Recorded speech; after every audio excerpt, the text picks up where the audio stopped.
오늘 하나님께 주신 말씀은 사도행전 19장 1절부터 10절까지 말씀입니다. 1절 하나님의 말씀입니다. 어떤 사람들이 유대로부터 내려와서 백성들을 가르치되 너희가 모세의 법대로 할 일을 받지 아니하면 능히 구원을 받지 못하리라 하니 바울 및 바나바와 그들 사이에 적지 아니한 다툼과 변론이 일어난지라. 형제들이 이 문제에 대하여 바울과 바나바와 및 그 중에 몇 사람을 예루살렘에 있는 사도와 장로들에게 보내기로 작정하니라.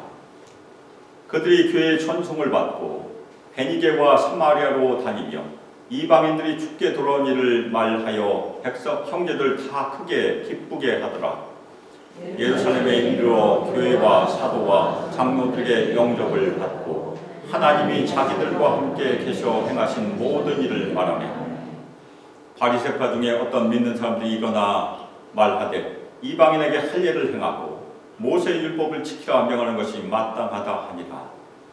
사도와 장로들이 이 일을 의논하고 모여 많은 변론이 있은 후에 베드로가 일어나 말하되 형제들아 너희도 알거니와 하나님이 이방인들로부터 내 입에서 복음의 말씀을 들어 믿게 하시려고 오래전부터 너희 가운데서 나를 택하시고 또 마음을 아시는 하나님이 우리에게와 같이 그들에게도 성령을 주어 증언하시고 믿음으로 그들의 마음을 깨끗이 하사 그들이나 우리나 차별하지 아니하셨느니라.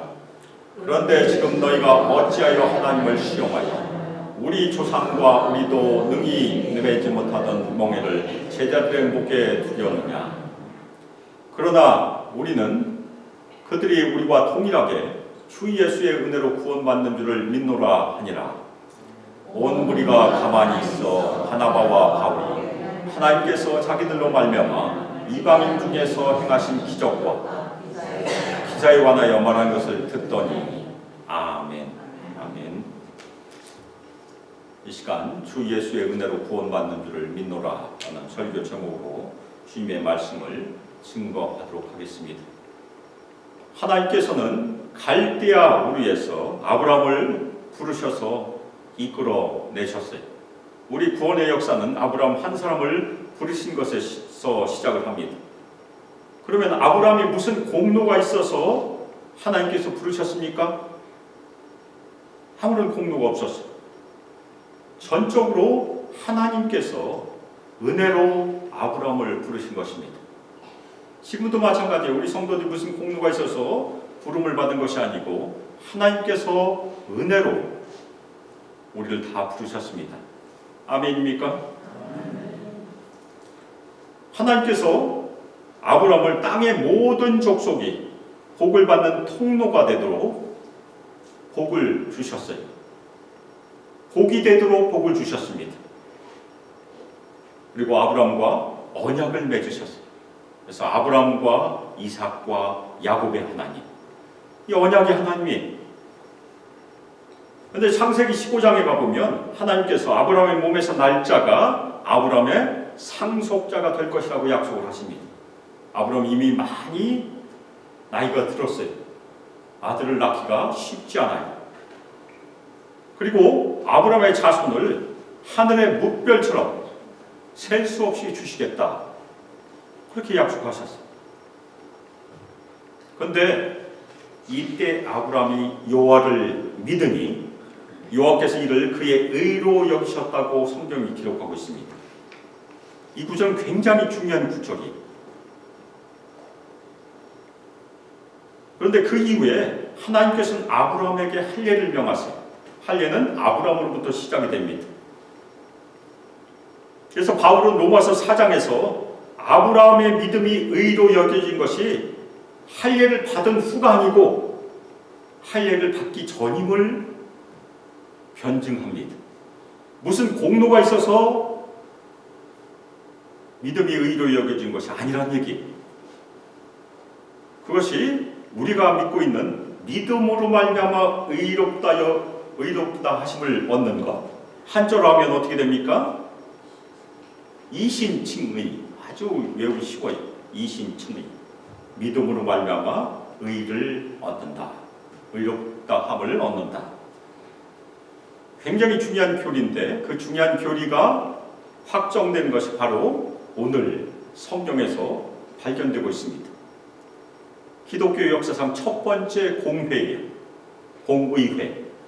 그래서 예루살렘 공의회가 오늘 열리게 되는데 그것이 오늘 중요한 그런 역사적인 사건입니다. 그래서 오늘 말씀에서는 안디옥 교회에서 예수 그리스도를 믿는 믿음으로만 구원을 얻는다는 교리에 대해서 충분하지 않다는 그런 교리적인 도전이 일어나게 됩니다. 그런데 이 교리적인 도전에 대해서 성령께서 주시는 지혜로 바울과 바나바가 예루살렘을 방문하여 해결한 사건이 바로 15장의 사건이 그 여정을 우리가 보게 됩니다. 현대에도 우리에게 여러 가지 도전과 갈등이 있을 수 있어요. 그래서 오늘 말씀 우리에게 주는 중요한 교훈은 우리가 겪고 있는 여러 가지 도전과 갈등 그것을 성령께서 주시는 지혜로 넉넉히 이기게 하는 것이 바로 오늘 말씀이 우리에게 주는 중요한 교훈임을 저희가 마음에 새기시기를 바람으로 말씀을 같이 살펴보겠습니다. 오늘 말씀의 배경은 어떻게 됩니까? 바울과 바나바가 선교를 마치고 돌아왔어요. 그리고 세월이 좀 지났습니다. 그런데 유대에서 어떤 사람들이 내려왔어요. 안디옥 교회에 내려와서 안디옥 교회 형제들에게 뭐라고 얘기합니까? 모세의 관습대로 할례를 받지 않으면 구원을 받을 수 없다. 물론 할례는 아브라함으로부터 시작됐지만 그것이 법으로 정해진 것이 모세 율법이니까 그래서 모세의 율법대로 할례를 받지 않으면 구원을 받을 수 없다. 그렇게 가르치기 시작했어요. 교회에 갈등이 없으면 얼마나 좋겠습니까? 그런데 갈등은 이런저런 이유로 생기게 됩니다. 대부분의 갈등을 쉽게 해결할 수 있어요. 그런데 교리적인 문제 때문에 생기는 갈등은 아주 어렵습니다. 그것 때문에 교회가 갈라지기도 해요.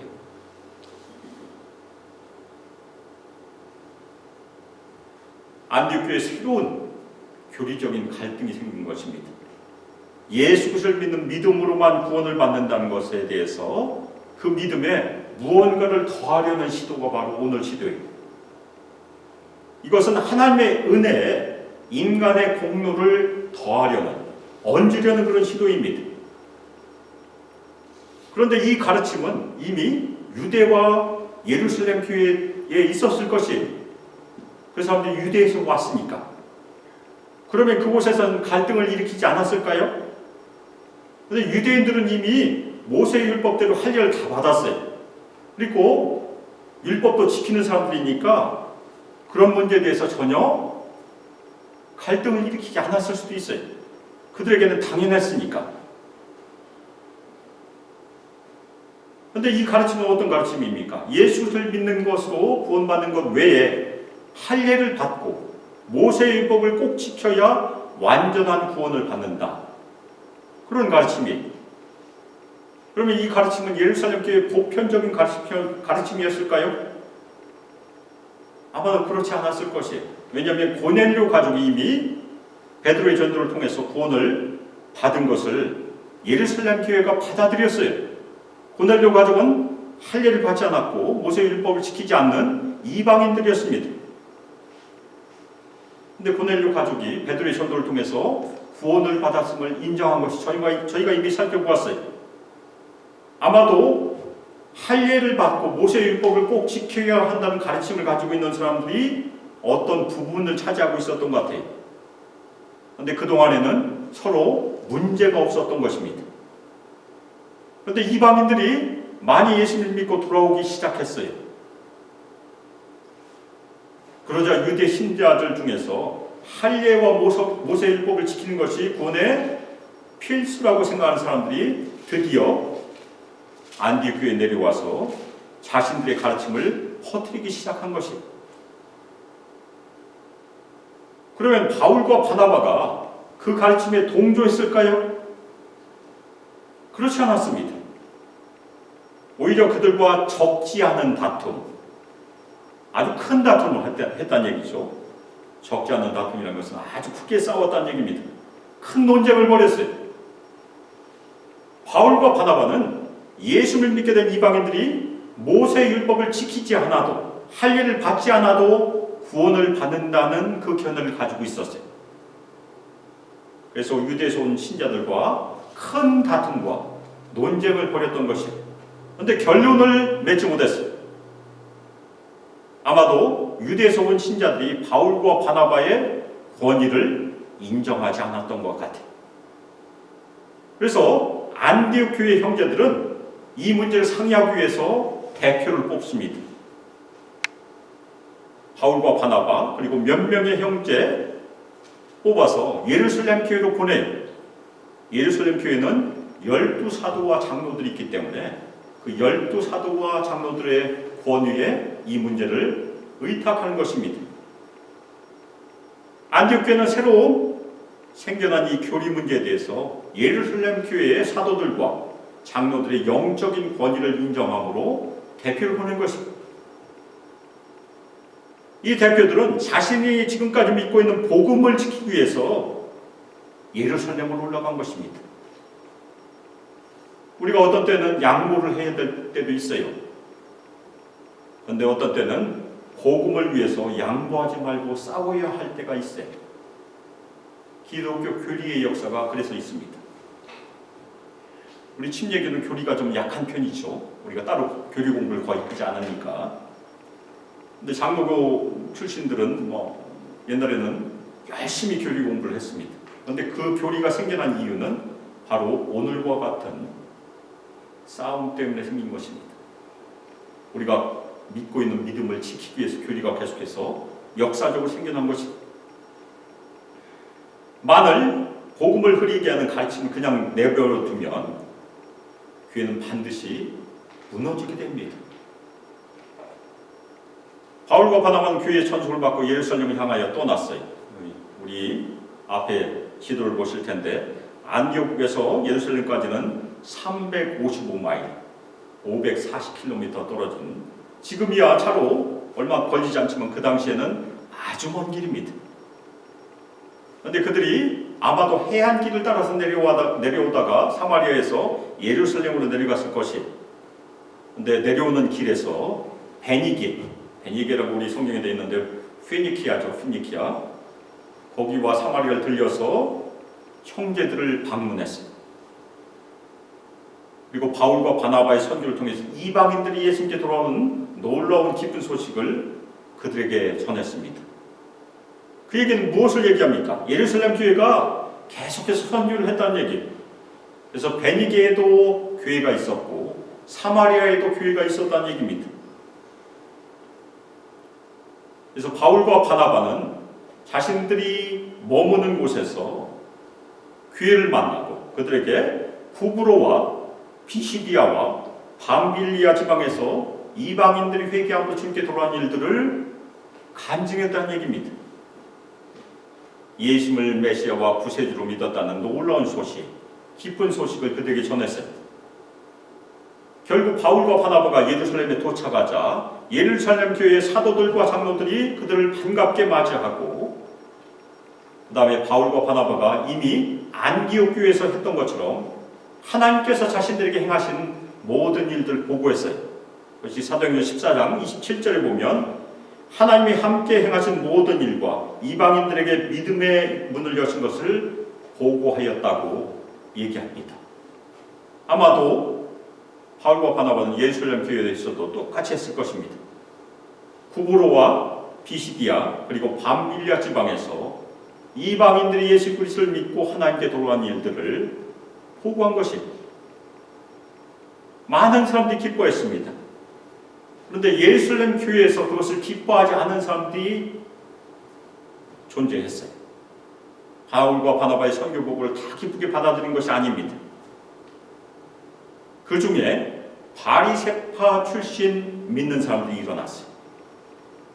이 사람들은 원래 바리새파 출신들이, 그런데 예수를 믿고 예루살렘 교회에 속한 사람들입니다.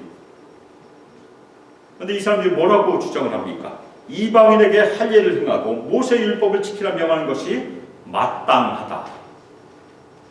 이 마땅하다는 말은 반드시 그렇게 해야 된다는 얘기입니다. 안디옥에 온 유대 신자들과 똑같은 주장을 하고 있습니다. 이 두 부류가 똑같은 부류인지는 우리가 잘 몰라요. 그렇지만 주장하는 것은 똑같습니다.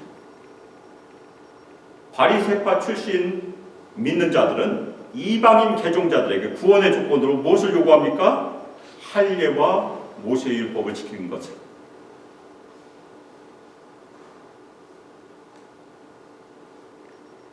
그러자 두 번째 모임이 생겼어요. 6절에 보면 사도와 장로들이 이 일을 의논하러 모였다고 되어 있는데, 첫 번째 모든 신자가 모였고 두 번째 모임은 사도들과 장로들만 모였어요. 이 모임은 지금 일어난 이 교리적인 문제에 대해서 공식적으로 토의하기 위한 모임입니다. 그래서 예루살렘 교회의 사도들과 장로들로 구성된 공의회 모임, 그래서 우리가 예루살렘 공의회라고 그렇게 부르기도 합니다. 그 공의회에서 많은 변론들이 있었어요. 변론들이 끝나고 그때 베드로가 일어나서 말했어요. 형제들아, 너희는 하나님께서 일찍이 너희 가운데서 나를 택하사 이방인들이 내 입을 통해서 복음의 말씀을 듣고 믿게 하셨음을 아느니라. 베드로는 자신이 약 7년 전의 일입니다. 고넬료와 가족 친지들에게 복음을 전한 것을 지금 소개하고 있는 것입니다. 하나님께서 일찍이 베드로를 불러주셔서 이방인들에게 복음을 전하게 하셨다는 그 역사적인 사실을 다시 한번 일깨워주고 있어요. 이방인들, 곧 고넬료와 그 가족들, 친지들이 베드로의 입을 통해서 하나님의 말씀을 들었습니다. 그리고 그 복음의 말씀을 듣고 거기 모인 모든 사람들이 예수를 믿었어요.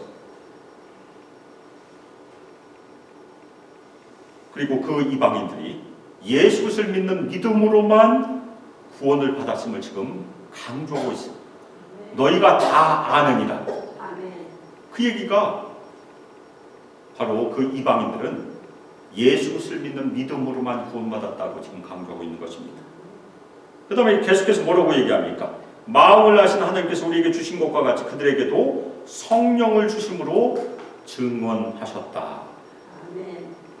하나님께서 고넬료와 그 가족들의 마음을 다 아셨어요. 그리고 그들의 마음을 열어주시고 베드로가 고넬료 집에서 설교를 할 때 마음문을 열어주셨어요. 그들의 구원의 역사는 설교를 듣는 중에 일어났습니다. 아주 놀라운 기적의 역사예요.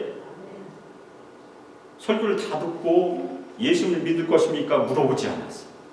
설교를 듣는 중에 다 예수를 믿었어요.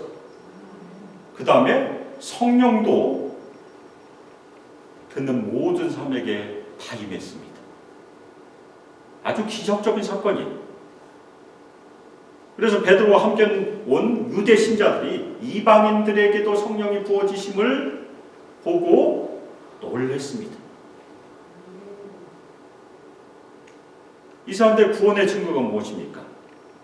하나님께서 이방인들에게도 성령을 부어주셨다는 사건이 바로 구원받았음을 증언하는 것이라고 베드로가 설명하는 것이, 다른 증거가 필요 없다는 얘기예요.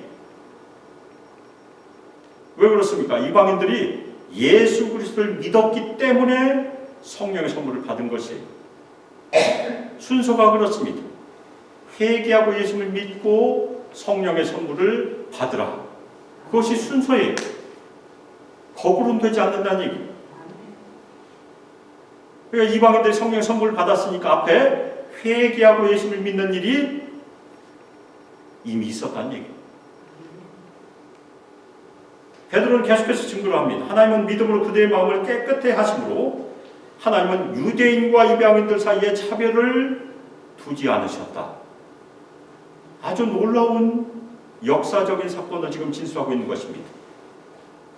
하나님께서는 이방인들, 고넬료와 그의 가족, 친지들이 예수 그리스도를 믿는 믿음으로 마음이 깨끗해졌다는 것은 무엇을 얘기합니까? 죄사함을 받았다는 얘기. 아멘.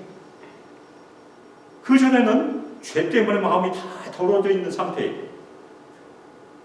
그런데 예수 그리스도를 믿음으로 죄사함을 받음으로 그들의 마음이 깨끗해졌다는 얘기. 유대인들도 예수 그리스도를 믿음으로 마음이 깨끗해집니다. 마찬가지로 이방인들도 예수 그리스도를 믿음으로 마음이 깨끗해집니다. 마찬가지로 우리도 예수 그리스도를 믿음으로 죄사함을 받았기 때문에 다 마음이 깨끗해졌음을 믿으시기를 주님의 이름으로 축원합니다. 아멘. 따라서 하나님의 백성의 일원이 된 것은 할 일을 통해서도 아니고 모세의 율법을 지켜서도 아니고 십자가에서 못 박히시고 부활하신 예수 그리스도를 믿는 믿음으로만 되는 것이다. 그것을 베드로가 증거하고 있는 것입니다. 베드로는 계속해서 말합니다. 그러므로 이제 어찌하여 우리 조상들도 우리도 감당하지 못했던 멍에를 제자들의 목에 매여 하나님을 시험하더냐. 그러면 베드로가 말한 우리 조상들도 우리도 감당하지 못했던 멍에는 무엇일까요? 둘 중에 하나죠. 할례 아니면 모세의 율법, 아니면 둘 다 다일 수도 있는데 할례는 아닐 수도 있어요. 물론 고통을 동반하지만 감당할 수 있는 그런 일입니다. 현대에도 행하고 있으니까. 그런데 모세의 율법이 바로 감당하기 어려운 그런 멍에라고 얘기하고 있는 것입니다. 유대인도 감당하기 어려워요. 왜 감당하기 어려운 멍에가 됩니까? 유대인들도 모세의 율법을 완전히 지킬 수 없기 때문에 그래요.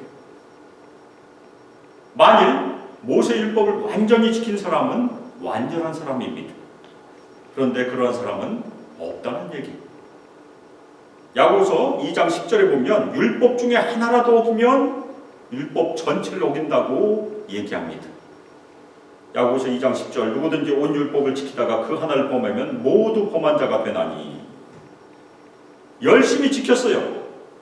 그런데 하나가 삐끗했으면 다 못 지킨 꼴이 되니까. 그러면 그 결과는 무엇입니까? 사망이에요. 사망. 구원을 받지 못한다는 얘기입니다. 온전히 율법을 다 지켜야 구원을 받을 수 있는데 하나라도 삐끗하면 구원의 문에 들어갈 수 없다는 얘기. 따라서 율법을 온전히 지킨 것은 유대인도 감당하기 어려운 멍에라고 지금 얘기하고 있는 것입니다. 그런데 베드로는 이 제자들의 목에 그 멍에를 지금 지우려고 한다.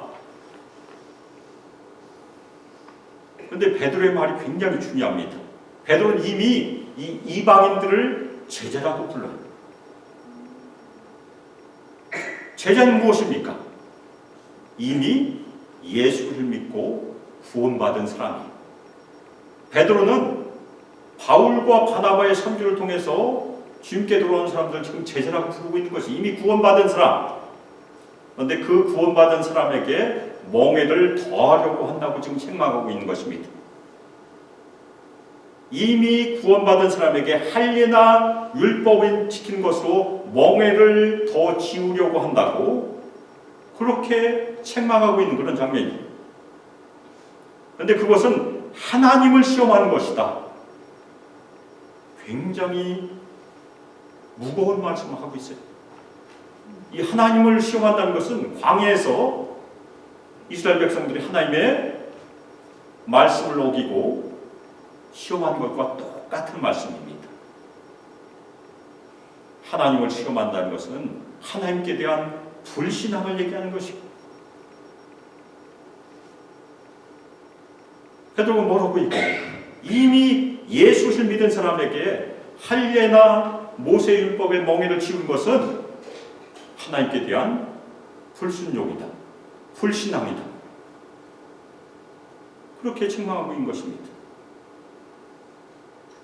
결론적으로 베드로가 뭐라고 선포합니까?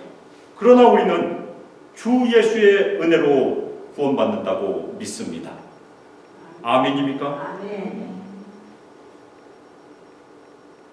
그리고 그들도 마찬가지입니다. 주 예수의 은혜로 구원받는다고 믿습니다. 그런데 이 구절이 굉장히 독특한 구절이에요. 신약 성경을 다 훑어봐도 우리가 은혜로 구원받는다는 것은 다 하나님의 은혜로 구원받는다고 표현을 해요. 아멘.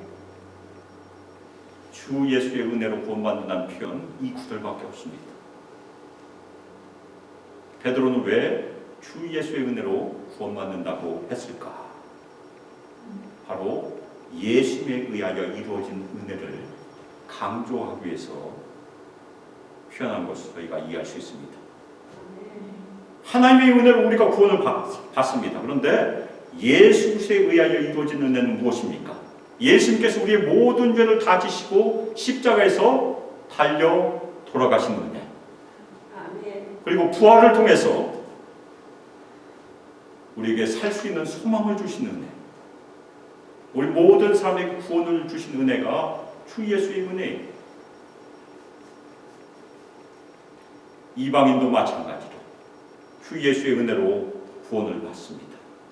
우리 모든 성도들도 주 예수의 은혜로 구원을 받았습니다. 아멘입니까? 아멘. 지난주 설교의 주제는 무엇이었습니까? 하나님의 기적이었었어요. 기적. 죽을 만큼 돌을 맞았던 바울이 살아났던 기적. 누구나 아주 짤막하게 기억하지만 진짜 기적이. 마찬가지로 오늘 설교의 주제는 무엇입니까? 주 예수의 은혜. 아멘. 다른 거는 다 놓고 가시더라도 그거 하나만 붙들고 집에 가시면 됩니다. 같이 한번 해보겠습니다. 아멘. 주 예수의 은혜. 주 예수의 은혜. 그것만 꼭 붙잡고 예배당을 떠나시기를 주님의 이름으로 축원합니다. 아멘. 구원의 창시자는 당연히 하나님이세요. 우리는 다 하나님의 은혜로 구원받습니다. 그리고 구원의 근원, 그것은 예수님이십니다. 예수님께서 십자가에서 피를 흘리셨기 때문에.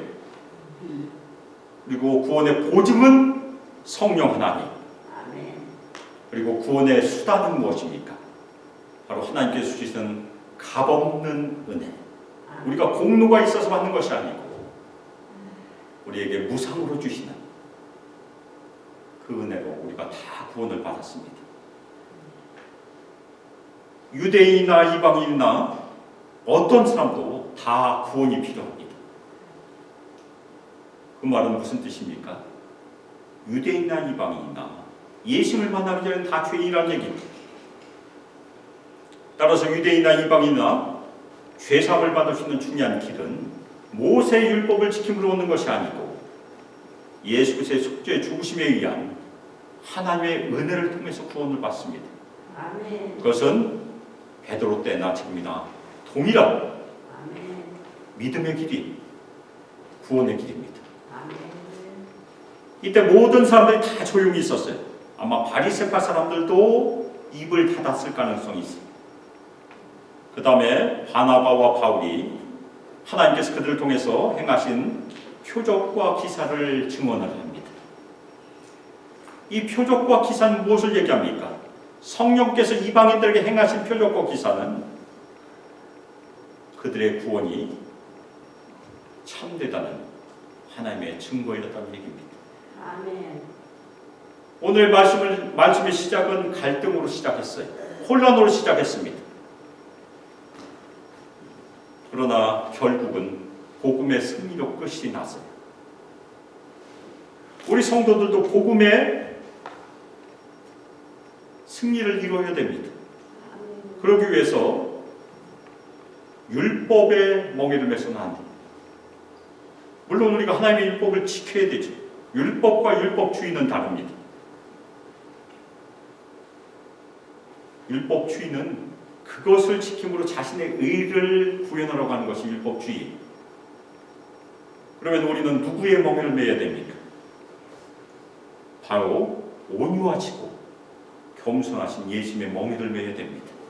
그리고 예수님께 배워야 돼요. 우리 신자들도 율법주의를 가지고 있을 수 있어요. 그러나 오늘 말씀을 통해서 우리가 꼭 새겨야 될 것은 율법주의나 자기의 의를 우리가 버려야 돼요. 그리고 우리 모든 성도는 예수 그리스도의 십자가의 은혜를 끝까지 붙들어야 됩니다. 아멘. 그것이 마지막에 구원받는 길이에요. 우리가 은혜로 구원받고 은혜로 이 땅에 살다가 마지막에 은혜로 예수님께 가게 됩니다. 아멘. 마지막에 자기의 공로로 예수님께 가려고 하면 실패할 수 있다는 얘기. 우리 모든 성도들 모두 다 주 예수의 은혜로 구원받았음을 마음에 분명히 새기십시오. 아멘. 그리고 그 복음이 우리 각자와 우리 가정과 교회 중심에 반드시 서게 하시기를 주님의 이름으로 축원합니다. 아멘. 우리가 복음이 분명하니, 우리가 믿는 것이 분명하면, 우리 믿음이 분명하면 우리도 살고 가정도 살고 교회도 살게 되기 때문입니다. 우리 모든 성도들 오늘 말씀의 제목처럼 주 예수의 은혜와 믿음으로 구원받았음을 늘 마음에 새기고 끝까지 예수 믿는 믿음으로 매일매일 승리하시기를 주 예수 그리스도의 이름으로 축복하며 기도합니다. 아멘.